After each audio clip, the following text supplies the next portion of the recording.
We're back at the 1.7 Alliance, where you have the bracket and the old mount that has been removed. I put this just in for size.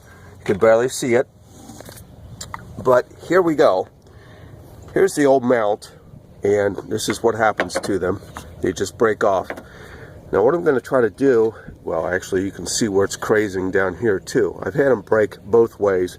And again, if you put a bolt through them, it's fine, it'll hold together, but the problem is road noise. And I didn't want to use a polyurethane mount because of the road noise also.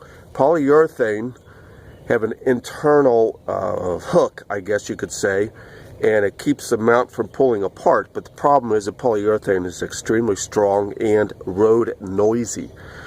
So here's a mount that I'm going to use, and although the holes don't line up to anything, and of course they have to make some modification, this mount is for I believe a Camaro, and the cost of this mount was about $6.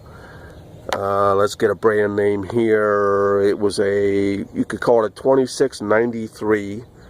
And that could be under, oh, I forget the, not Arrow, something like that. So what we're going to do is modify this mount on this subframe, and it's going to take a little bit more time than what I want to do, but since this is already off and I've cleaned it up a little bit, you have a little bit of room on the back side of the bracket. So the edge of the bracket comes out to here.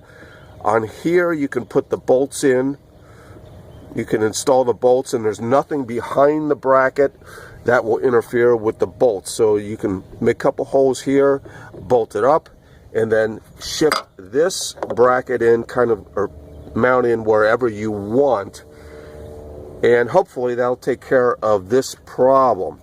Now these are all similar. You can look online to a Ford F-150, Ford Ranger, pickup truck Dodge. They're pretty much similar to the mounts that they usually have two mounting holes instead of one, and then they mount on the ends.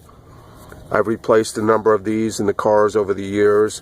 The bigger the truck, I believe the bigger the mount will be, but this will give you a chance to get rid of the push and pull and just ripping of the mount that is stock.